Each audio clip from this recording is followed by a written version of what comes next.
Chalo. Okay, good morning, students. Better now in this video we shall continue our chapter number 7, Lifelines of National Economy. Okay, so please check out page number 87, and we have started our topic, that is your waterways. Okay, we are studying this topic, waterways. We shall continue with this topic now, and in waterways we shall carry on with the next topic, that is your major seaports. That is your major seaports.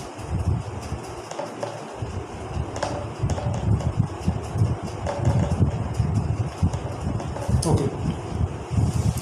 Now, beta, major seaports. You can see in the map also, in next page map, page number 89. You can see the major seaports of India that are given in the map work. You can see here the major seaports of India are Kandla, Mumbai, Marmagao, New Mangalore, okay, Kochi, Tuticorin, Chennai, Visakhapatnam, and Paradweep, and also Haldia port in West Bengal. So these are the major seaports of India. Okay, now please come back. We shall study them one by one. Chalo.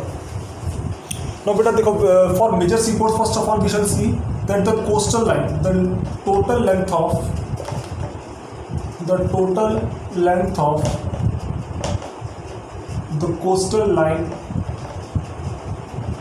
of India is 7,516 kilometers, 0.6. ठीक है, भारत की coastal line कितनी है? 7,516.6 kilometres. Now अब इतनी बड़ी coastal line है, यानी कि हमारे तीन तरफ समुंदर ही है, ठीक है. तो इतनी बड़ी कोस्टल लाइन और साथ साथ इतनी बड़ी पॉपुलेशन को सर्व करने के लिए हमारे पास सी पोर्ट्स भी काफ़ी सारे होने चाहिए, ठीक है जी. तो at the present time India has major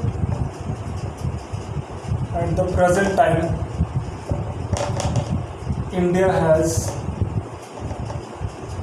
12 major seaports and 187 medium and minor seaports and 187. ये कुछ बुक्स में हो सकता है डाटा अलग दिया हो, बिकॉज न्यू बुक्स में थोड़ा चेंज भी हो सकता है. मेरी बुक में ये दिया होगा 12 major sea ports and 187 medium and minor. कुछ बुक्स में, न्यू बुक्स में चेंज भी हो सकता है थोड़ा सा, ठीक है. 187 medium and minor sea ports, ठीक है. So this means that India has a very long coastal line, and on this long coastal line we have so many seaports to serve our country, to serve our huge population, ठीक है. And that's why these all these seaports, all these major and minor seaports work as the lifelines of the Indian economy, ठीक है. All of these major seaports work as a lifeline of India's national economy, because these are the backbone of the international trade of India. Okay, chalo next.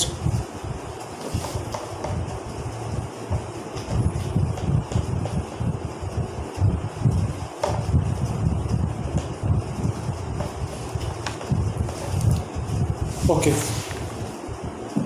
now beta, when we are talking about the seaports,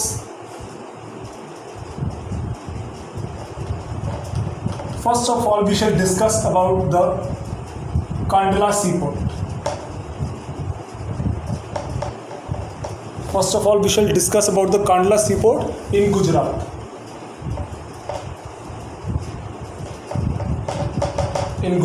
ठीक है. You can see the map also. You can see the map on page number 89. The Kandla seaport is in Gujarat. This is the map of Gujarat.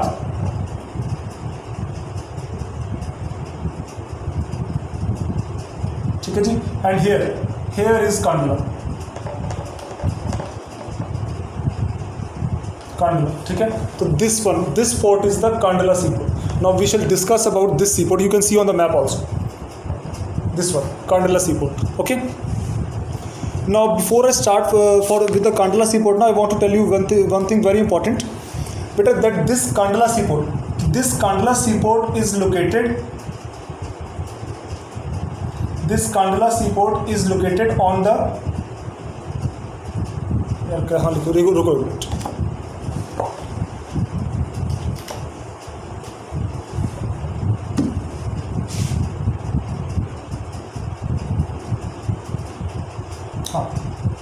Kandla, okay,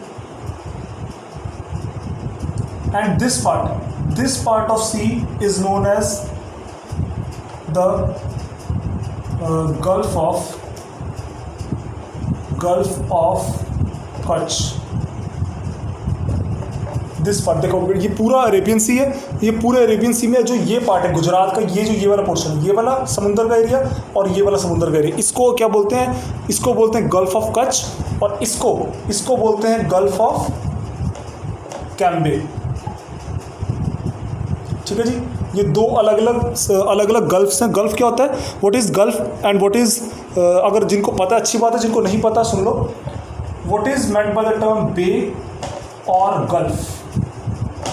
जैसे हम लोग कहते हैं ना बे of Bengal या gulf of Kutch या gulf of Cambay. तो what is this bay or gulf? बे का मतलब क्या है, या गल्फ का मतलब क्या है? बेटा बहुत सारे बच्चों को पता भी होगा, लेकिन जिनको नहीं पता मैं बताना चाहूँगा। It means the ocean body, sea liquid. It means the sea body that is covered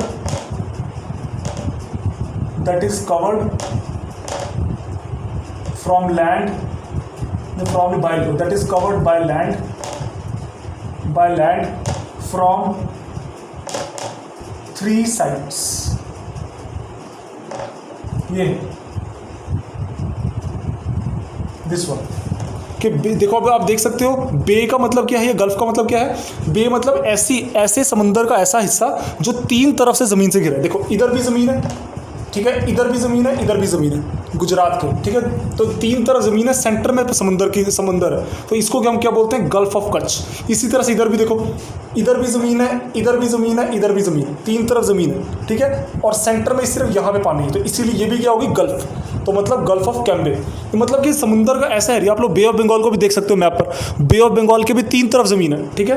अगर इंडिया का मैप देखो तो बे ऑफ बंगाल के भी तीन तरफ ज़मीन है, इस तरफ इंडिया है, ऊपर बांग्लादेश है, राइट साइड में म्यांमार। तो जब तीनों तरफ ज़मीन है, सेंटर में पानी है, तो that is why that area is also known as bay. तो मतलब कोई भी ऐसा समुंदर की बॉडी, कोई भी ऐसा समुंदर का हिस्सा, सी बॉडी, जिसके तीन तरफ ज़मीन होती है, उसको हम क्या बोलते हैं? बे और गल्फ। ये क्या है? गल्फ ऑफ कच्छ, ये है गल्फ ऑफ कैम्बे। तो जो आपका कांडला पोस्ट है ये कहाँ पर है? गल्फ ऑफ कच्छ के किनारे पर, इधर है गल्फ ऑफ कच्छ, ठीक है, तो ये गल्फ ऑफ कच्छ के किनारे पर है। अब मैं आपको बताना चाहूँगा इसकी खासियत क्या है कांडला पोर्ट की, ठीक है, ये तो आपको पता लग गया होगा, ये नोट भी कर लेना, what is bay or gulf, ये नोट कर लेना, ठीक है। अब मैं आपको बताता हूँ कांडला पोर्ट के बारे में थोड़ा सा, इसको मैं रब कर लूँ।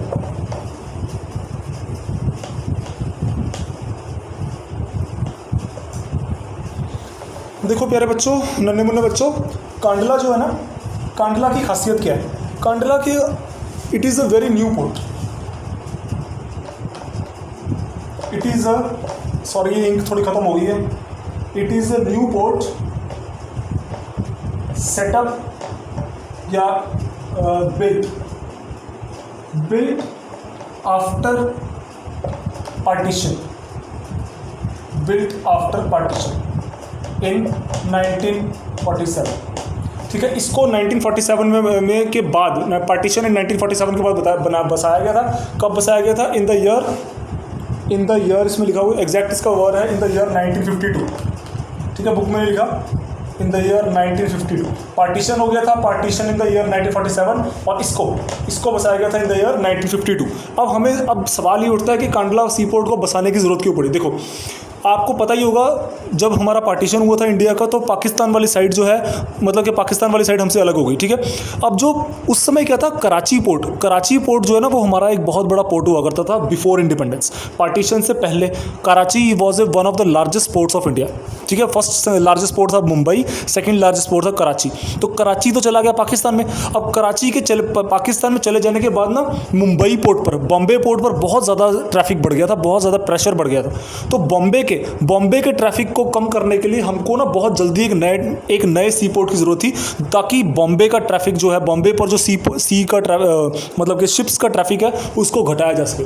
तो फिर भारत सरकार ने क्या किया कि ये देखो, मैं जैसे मैप ड्रॉ करके बताता हूँ आपको, ठीक है, ये रब कर रहा हूँ मैं। भारत सरकार ने, इंडियन गवर्नमेंट ने बहुत ही अच्छा कदम उठाया।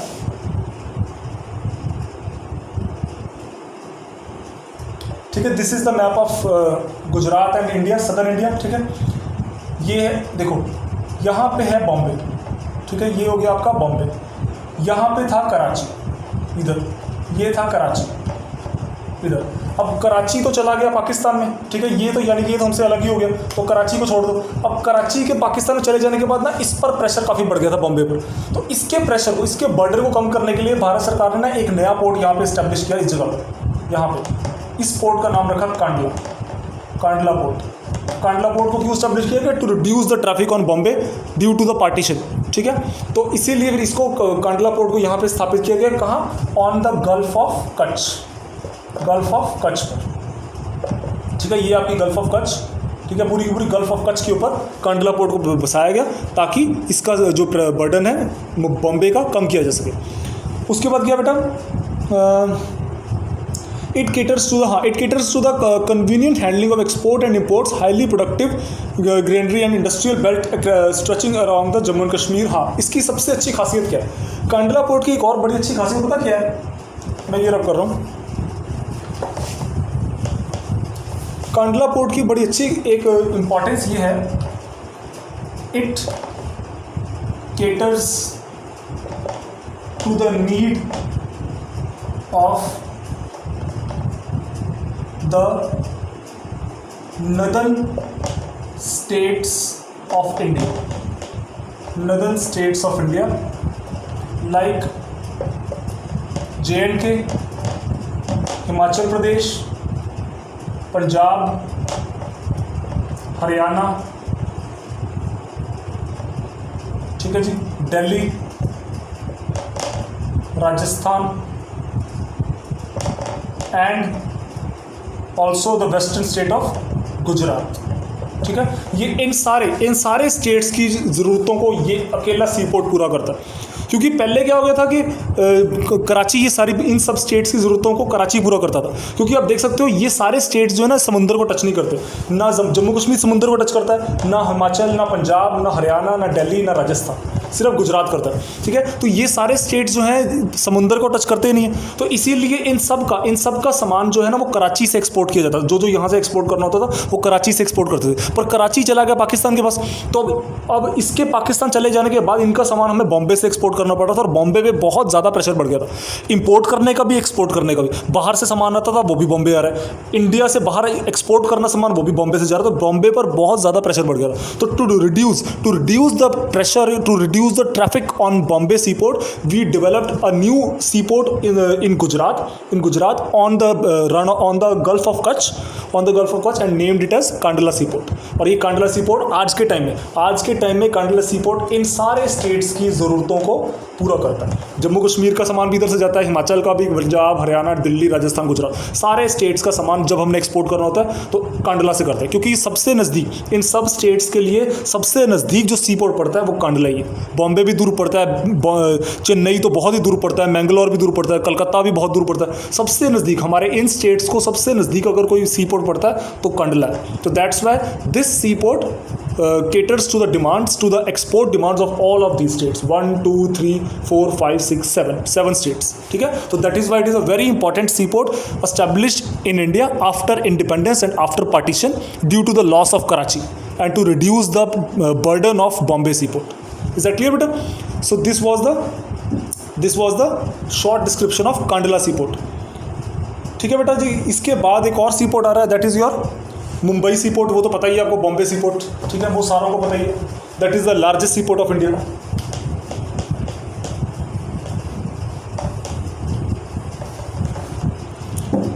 ठीक है, नंबर 2 हम लोग पढ़ रहे हैं बॉम्बे। यार ये खत्म हो गई मेरी, तो ये और है भी इस time.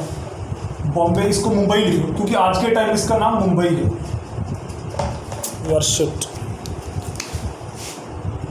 Mumbai C port.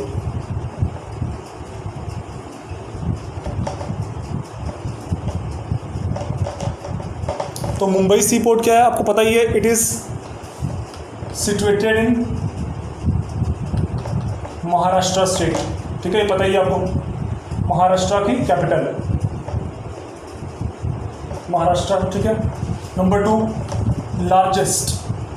Largest seaport of India, देश का सबसे बड़ा सीपोर्ट है। Next,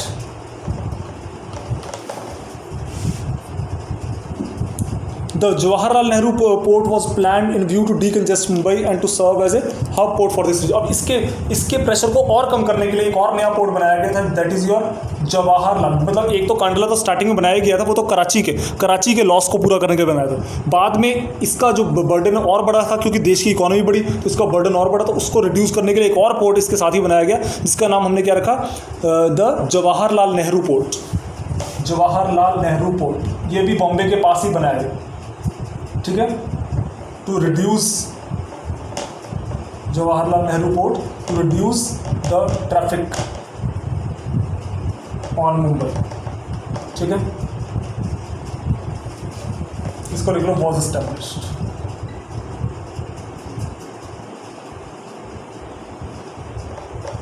Jawaharlal Nehru port was established to reduce the traffic on Mumbai, ठीक है। उसके अलावा it serves as the hub for this region, ठीक है। ये इंडिया का सबसे बड़ा पोर्ट है। सारे इंडिया का ज़्यादातर जो इंपोर्ट एक्सपोर्ट है वो इसी पोर्ट से होता है, ठीक है। सबसे ज़्यादा जो खासकर जो वेस्टर्न कंट्रीज होता है वो सारा यहीं से होता है, because this is the largest sea port of India. Next, Mormugao airport sea port के बारे में एक क्वेश्चन लिखो बेटा, right the question, right a detail note on, right a detail note on any 5 seaports of India. Write a detailed note on any 5 seaports of India. ठीक है, आज अभी हम इतना ही करेंगे, ठीक है। हमने 2 सीपोर्ट्स पढ़े हैं, ठीक है। हमने शुरू किया था कांडला सीपोर्ट के बारे में और मुंबई सीपोर्ट के बारे में। कल से हम प्रॉपरली आगे स्टार्ट करेंगे, ठीक है। मारमागांव सीपोर्ट और ये आपका गोवा के सीपोर्ट्स और इन सारों का हम लोग कल ही डिस्कस करेंगे प्रॉपरली। आज के लिए फिर हम इतने बेटा शॉर्ट वीडियो बनाएंगे। So from tomorrow onwards we shall make our lengthy videos and we shall discuss all these in detail. Okay? आज के लिए हम इतने ही पढ़ेंगे। Thank you so much. कोई डाउट्स हो तो please send your doubts in the comment section. I will definitely answer your doubts and उम्मीद है आज भी कुछ सीखने को मिला होगा आपको। Still you have any doubts तो please send your doubts in the comment section. Thank you so much and God bless you all. Thank you.